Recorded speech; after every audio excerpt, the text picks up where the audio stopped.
এই তো নতুন কাকিমণি চলে এসেছে। কাকিমণি এসে গেছে, কাকিমণি এসে গেছে। কাকিমণি, তুমি আমাদের জন্য খাবার এনেছো তো? কাকিমণি, আমি চকলেট খাবো, তুমি আমাকে চকলেট দাও। তুমি এর আগের বার যখন আমাদের বাড়িতে এসেছিলে তখন তুমি আমার জন্য একটা অনেক বড় চকলেট নিয়ে এসেছিলে না, ওই চকলেটটা খেতে খুব ভালো ছিল। আমি ওই রকমই চকলেট খাবো। বাবলি বল্টু, তোদের কাকিমণি এইমাত্র শ্বশুর বাড়িতে এলো আর তোরা তোদের কাকিমণিকে বিরক্ত করতে শুরু করেছিস। এখন তোদের কাকিমণি চকলেট কোথায় পাবে? বৌমা, তুমি তোমার ঘরে যাও, না হলে বাচ্চা দুটো তোমাকে বিরক্ত করবে।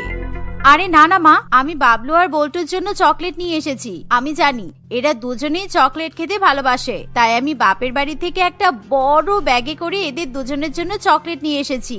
বাবলি, বল্টু, এই দেখো, এই বড় ব্যাগে তোমাদের জন্য অনেক চকলেট আছে। এই শুনে বাবলি এবং বল্টু দুজনেই একেবারে আনন্দে লাফিয়ে ওঠে। এমন সময় পুষ্পিতা যখন তাদের সামনে সেই বড় ব্যাগ খোলে আর সেই ব্যাগের মধ্যে তারা বিভিন্ন রকমের চকলেট দেখতে পায়, যার ফলে বাবলি এবং বল্টু দুজনেই প্রচন্ড পরিমাণে খুশি হয়। বাবা, এত চকলেট! কাকিমণি, তুমি এত চকলেট কিভাবে নিয়ে এসেছো? আমার বাবা মা তো আমাদেরকে চকলেট কিনেই দেয় না। আমরা প্রথমবার এত চকলেট একসঙ্গে পেয়েছি। তুমি খুব ভালো কাকিমণি, তুমি খুব ভালো। বাবলি এবং বল্টুর মুখে এমন কথা শুনে তাদের মা চম্পা প্রচন্ড পরিমাণে রেগে যায়।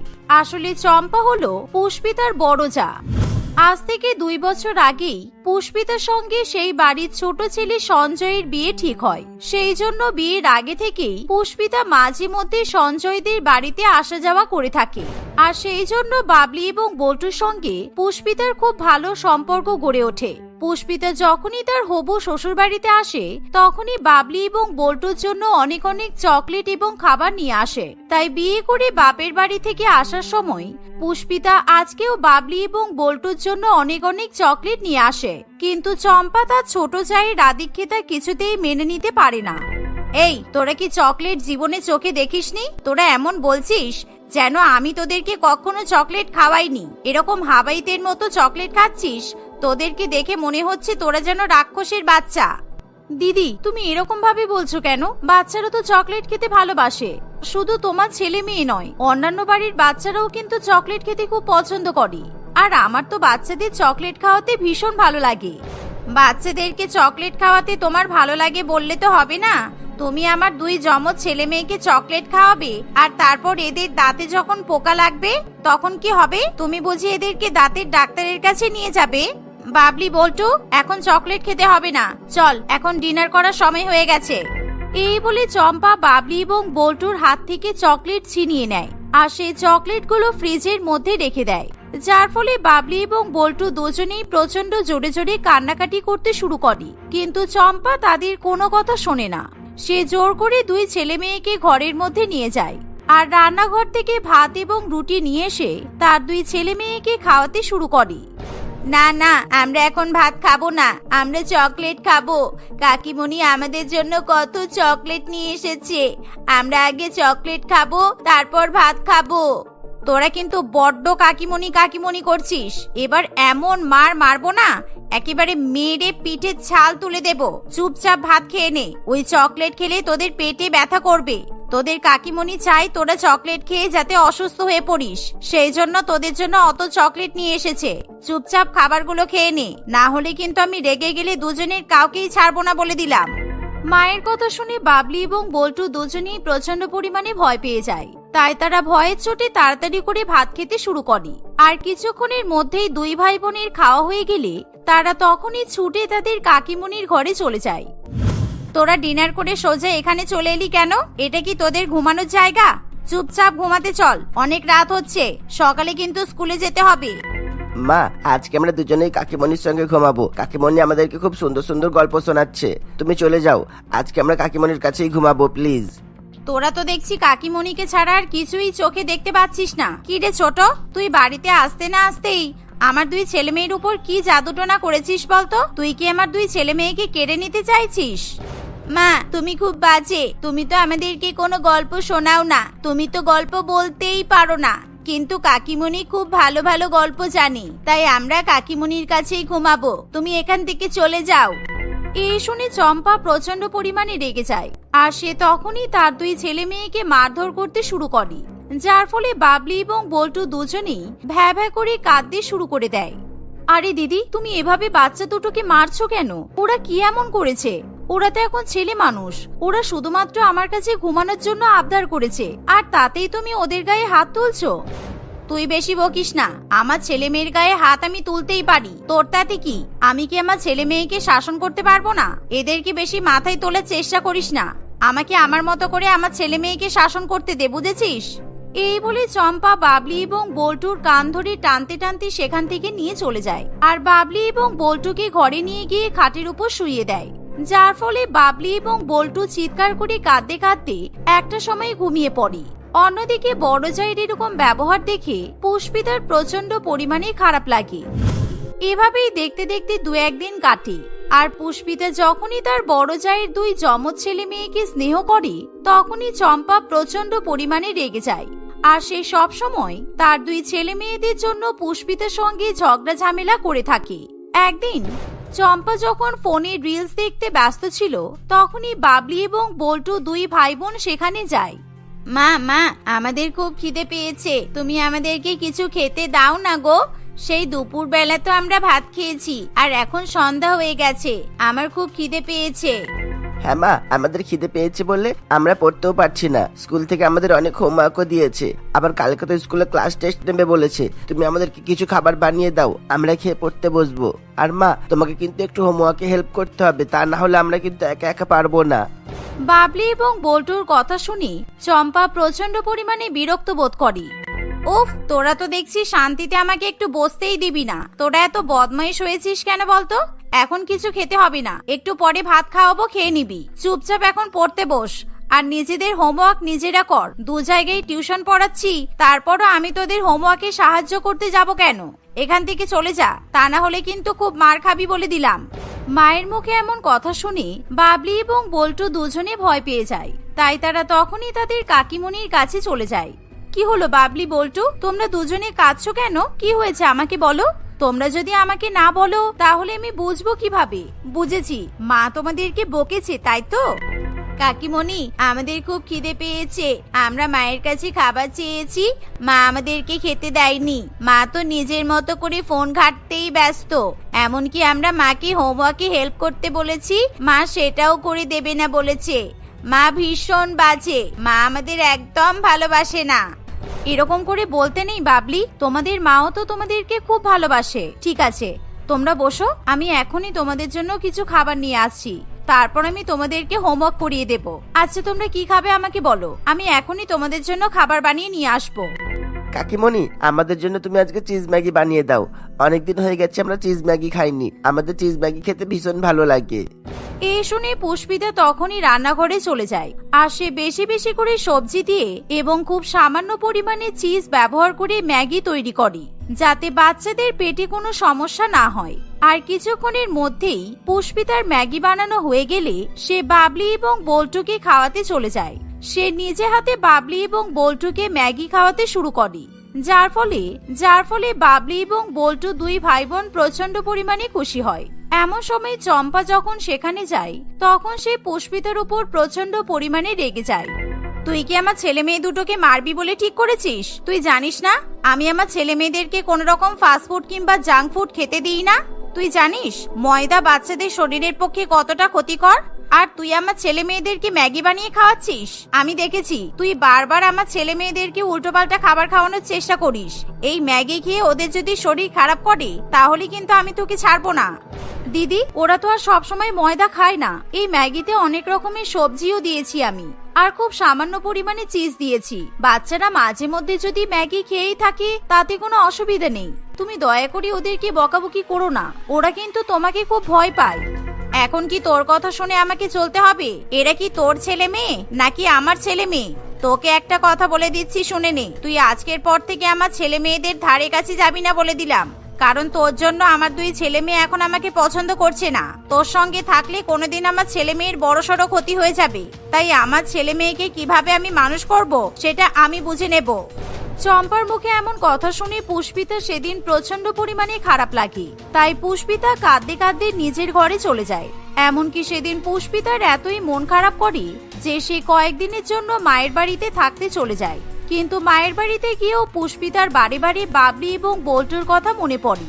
এমনকি সে বাড়িতে না থাকায় বাবলি এবং বল্টু এখন কারোর কোনো ভালোবাসা পায় না। আর চম্পা যেহেতু প্রচন্ড পরিমাণে অলস, তাই সে ঠিক মতো তার ছেলে মেয়েকে খাবার খেতেও দেয় না। এভাবেই 2-4 দিন কাটে।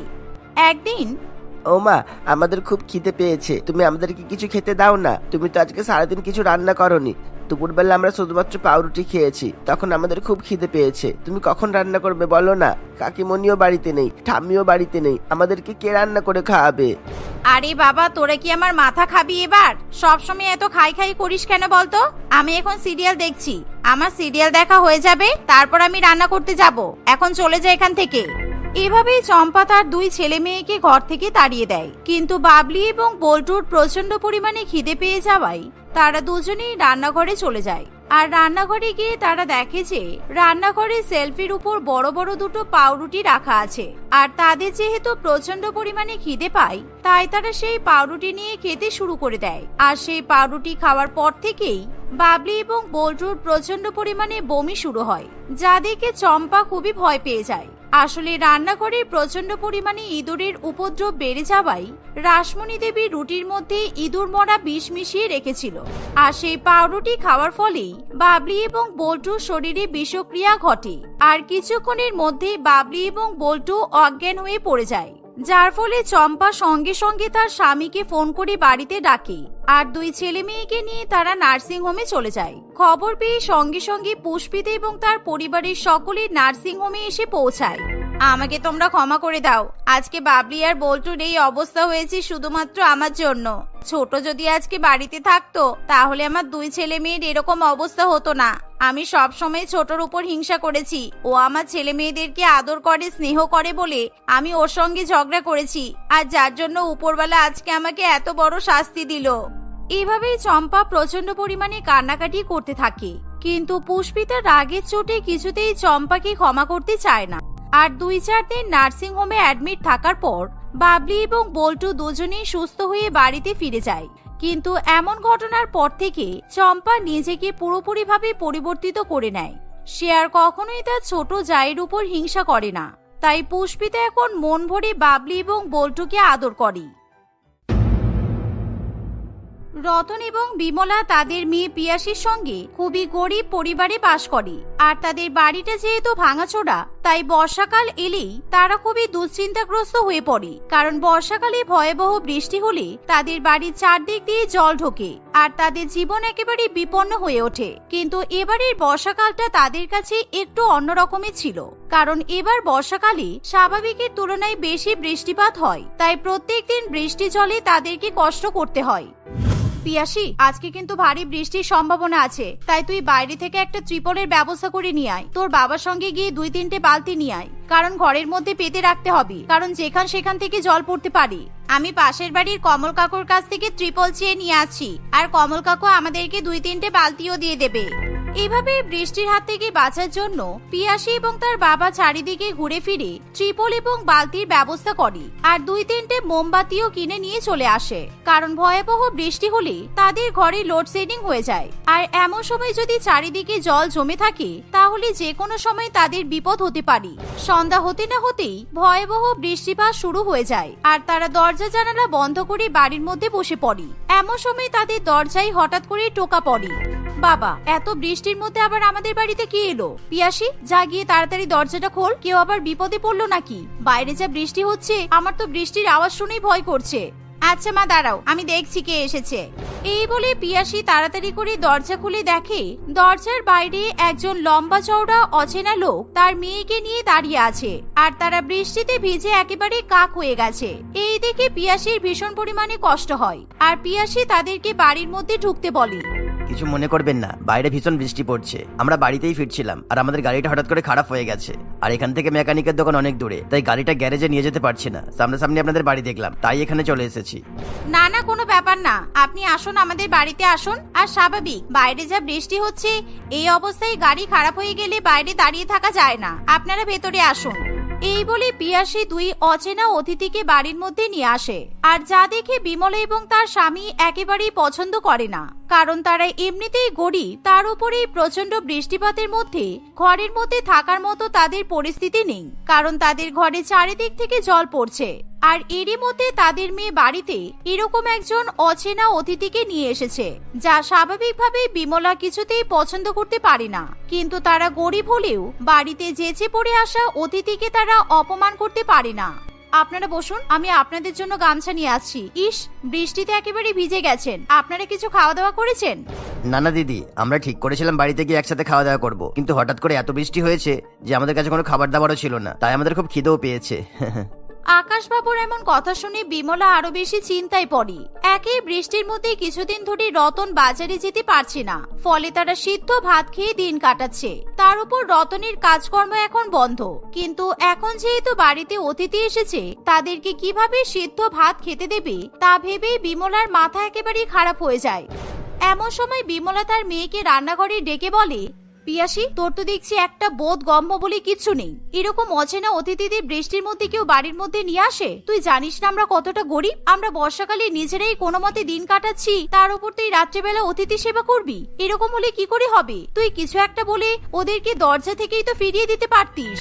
মা, তুমি আমাকে শিখিয়েছিলে অতিথিদের ঈশ্বরের জায়গা দিতে হয়। আর এই রাত্রিবেলা বেচারা ভদ্রলোক ওনার মেয়েকে নিয়ে কোথায় যাবে বলতো? আমাদের কিন্তু এলাকাটা মোটেই ভালো নয়, চারিদিকে বৃষ্টিতে পুরো ধোয়া হয়ে আছে। তার মধ্যে যদি ওনাদের কোনো বিপদ হতো তখন আমরা কি করতাম বলতো? কথাটা তুই ভুল বলিসনি। এবার ওনাদেরকে কি খেতে দেবো বলতো? কি খেতে দেবো? বাড়িতে যা ভাত ছিল সেই ভাত তো আমরাই খেয়ে ফেলেছি। তুমি চিন্তা করো না মা, তুমি ওনাদের জন্য জল নিয়ে যাও, আমি সিদ্ধ ভাত বসিয়ে দিচ্ছি। তারপর নুন দিয়ে সিদ্ধ ভাত ওনাদেরকে খেতে দেব। আশা করছি ওনারা কিছু মনে করবেন না।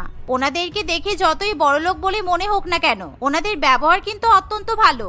এই বলে পিয়াসী তখনই উনুনের উপর সিদ্ধ ভাত চাপিয়ে দেয়। আর কিছুক্ষণের মধ্যেই তাদের অতিথিদের পাতে সিদ্ধ ভাত এবং নুন পরিবেশন করে। কিন্তু ইতিমধ্যেই বৃষ্টির জল তাদের ঘরের ভেতর ছমছম করে পড়তে শুরু করে। আর যেখানে তাদের অতিথিরা বসেছিল সেখানেও জল পড়তে থাকে। আর যা দেখে বিমলা বলে, দাদা বাবু, আমরা আপনাদেরকে বসার জন্য ত্রিপল পেতে দিচ্ছি, আপনারা ত্রিপলের উপর বসে খাওয়া দাওয়া করুন, না হলে আপনাদের গায়ে কিন্তু জল পড়বে আর আপনারা ভিজে যাবেন। রতন যে ত্রিপলের উপর শুয়েছিল সে তখনই সেই ত্রিপল ছেড়ে দেয় এবং অতিথিদের বসার ব্যবস্থা করে দেয়। তাই আকাশবাবু এবং তার মেয়ে সেই ত্রিপলের উপর বসেই নুন দিয়ে ভাত খেতে শুরু করে। কিন্তু আকাশবাবুর মেয়ে মোটেই এরকম গরিবদের ঘরে থাকতে চায় না, তাই সে বাড়ি যাওয়ার জন্য বায়না করতে শুরু করে। বাবা, কখন বৃষ্টি থামবে? আমার কিন্তু একটুও ভালো লাগছে না। আমি কখনো এরকম নুন দিয়ে সিদ্ধ ভাত খাইনি। আমার বৃষ্টি হলেই পিৎজা খেতে ইচ্ছা করে, পাস্তা খেতে ইচ্ছা করে। আমাকে তুমি পিৎজা পাস্তা নিয়ে এসে দাও। আমি নুন দিয়ে ভাত মেখে খাবো না, আর তুমি আমাকে বাড়ি নিয়ে চলো। এরকম করে বলতে নেই টুম্পা, আমরা যদি বাড়িতে যেতে পারতাম তাহলে আমরা তো সরাসরি বাড়িতেই চলে যেতাম। তাই এখন যেখানে আছো সেরকম ভাবে নিজেকে মানিয়ে নিতে হবে। বৃষ্টি থেমে যাক, কালকে সকালবেলা আমরা বাড়ি ফিরে যাব। আর বাড়ি গিয়ে তোমাকে পাস্তার পিৎজা খাবো। এখন চুপচাপ নুন ভাত খেয়ে নাও, বুঝেছো?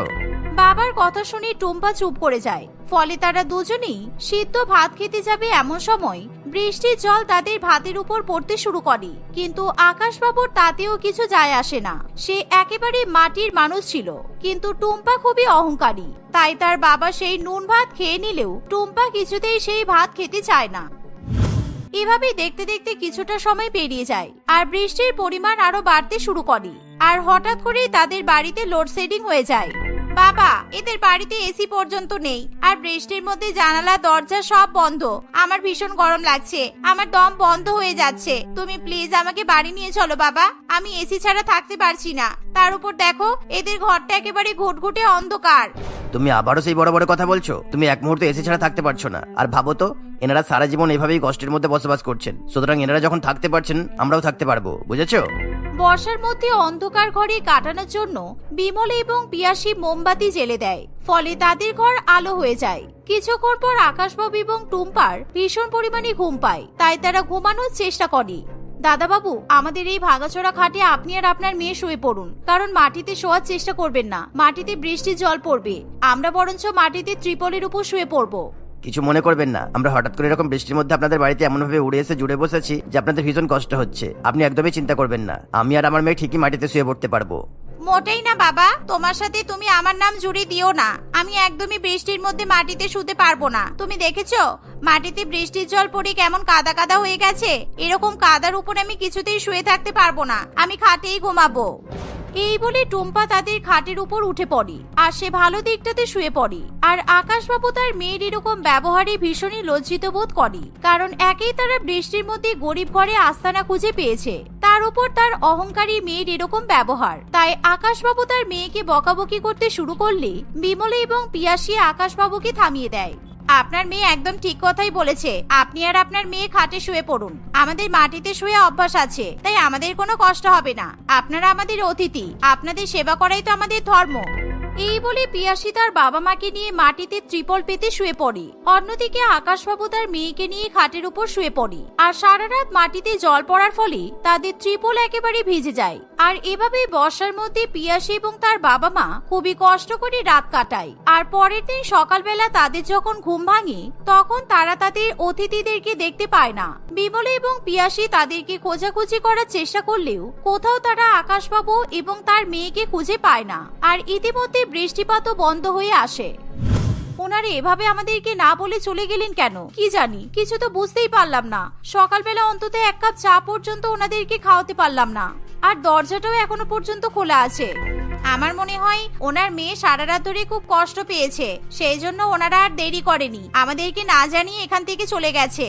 এই বলে তারা যখন দরজার সামনে এগিয়ে যায়, সেখানে তারা একটা কাগজের টুকরো দেখতে পায়। অর্থাৎ তাদের বর্ষাকালীর অজানা অতিথি তাদের জন্য একটা চিঠি ছেড়ে যায়। আর পিয়াসী সেই কাগজের টুকরো তুলে সেটা পড়তে শুরু করে। আকাশবাবু তার মেয়েকে নিয়ে বাড়ি ফিরে যাওয়ার সময় তাদের উদ্দেশ্যে একটি চিঠি ছেড়ে যায়। আর সেখানে লেখা থাকে, বিমলাদি, তুমি হয়তো আমাকে চিনতে পারোনি। আমি হলাম তোমার বড় বোনের বর। আর সত্যি কথা বলতে কি, কালকে বৃষ্টির মধ্যে আমার গাড়ি খারাপ হয়ে যায়নি। আমি ইচ্ছা করে মিথ্যা কথা বলে তোমাদের বাড়িতে অতিথি সেজে এসেছিলাম। আমি জানি তুমি তোমার বোনের সঙ্গে কোনো রকম সম্পর্ক রাখতে পছন্দ করো না, কেননা তোমার বোন ছলচাতুরি করে বাড়ির ভাগ সম্পূর্ণ নিয়ে নিয়েছিল আর তারপর আমাকে বিয়ে করে। তাই তোমার আমাকে না জানাটাই স্বাভাবিক। তারপরে কি লেখা আছে? আমার ওই কারণেই মনে হচ্ছিল বাচ্চা মেয়েটাকে আমি চিনি, কারণ ওর মুখের মধ্যে আমার বোনের মুখের ছাপ আমি খুঁজে পাচ্ছিলাম। পিয়াসী চিঠিটা আবার পড়তে শুরু করে, কারণ তার মধ্যে আরো অনেক কিছু লেখা থাকে। আর যা শুনে তাদের ভুল ধারণা একেবারে ভেঙে যায়। কিছুদিন হলো তোমার বড় বোন ক্যান্সারে মারা গেছে, আর তোমার কথা খুব মনে করছিল। তোমার কাছে নিজেই আসতো ক্ষমা চেয়ে নেওয়ার জন্য, কিন্তু ঈশ্বর তাকে আর সময় দেয়নি। তাই আমি আমার মেয়েকে নিয়ে বৃষ্টির দিনে তোমার কাছে উপস্থিত হয়েছিলাম। এই চিঠির পিছনে একটা ব্যাংক চেক রাখা আছে, আর তোমার সম্পত্তির দলিলও আছে। তোমার বোন তোমাকে তোমার ভাগ দিয়ে গেছে, আর ব্যাংক চেকের মাধ্যমে আমি 10 লক্ষ টাকা লিখে সই করে এসেছি। তাই তুমি তোমার সুবিধা মতো টাকাটা ভাঙিয়ে নিও, কেমন? মা, এই চিঠিতে আরো লেখা আছে যে আমাদের অতিথি আপ্যায়ন দেখে উনি খুব খুশি হয়েছেন, তাই ওনার চোখে কালকে জল চলে এসেছে, তাই উনি এটা আমাদেরকে উপহার দিয়েছেন। এই বলে পিয়াসী চিঠি ঘুরিয়ে দেখে সত্যি তার মধ্যে বাড়ির দলিল আছে, আর সেখানে 10 লক্ষ টাকার একটি চেকও রাখা আছে। এই দেখে পিয়াসী এবং তার পরিবার প্রচন্ড পরিমাণে খুশি হয়, কারণ বর্ষাকালে এরকম অজানা অতিথি বাড়িতে এসে তাদের জীবন একেবারে বদলে দেয়। আর তারা কোনোদিনও ভাবতেও পারেনি যে তাদের সঙ্গে এরকম কিছু ঘটতে পারে। আর সেই সাথে বিমলা খুবই কষ্ট পায়, কারণ তার বড় বোন এখন আর বেঁচে নেই। আমি কোনোদিনও ভাবতে পারিনি যে আমাদের সঙ্গে এরকম ঘটনা ঘটবে। আমি যদি জানতাম ও আমার বোনের বর আর আমার বোনের মেয়ে, তাহলে আমি ওদেরকে আরো ভালো মতো অতিথি আপ্যায়ন করতাম। আমি ভালো করে ওদের সেবা পর্যন্ত করতে পারলাম না। তুমি চিন্তা করো না মা, আমি ওনার ঠিকানা খুঁজে বের করব আর বোনের সঙ্গে গিয়ে দেখা করে আসব, কারণ ওনার মেয়ে তো আমার বোনই হবে। সেদিন থেকেই পিয়াসী আকাশবাবুর ঠিকানা খুঁজতে শুরু করে, কিন্তু সে কোনো রকম ভাবে ঠিকানা খুঁজে পায় না, কারণ আকাশবাবু ইতিমধ্যেই তার মেয়েকে নিয়ে বিদেশে পাড়ি দিয়েছে। ফলে তাদের সঙ্গে আর কিছুতেই বিমলা ও তার পরিবারের দেখা হয় না। কিন্তু বিমলা তার বাড়ির অংশ ফিরে পায়, আর সেই 10 লক্ষ টাকার চেক ভাঙিয়ে পিয়াসীর বাবা এক বড় ব্যবসা শুরু করে। এভাবেই ধীরে ধীরে তাদের পারিবারিক অবস্থার উন্নতি ঘটে, আর বর্ষাকালে তাদেরকে আর কখনোই কষ্টের মধ্যে দিন কাটাতে হয় না।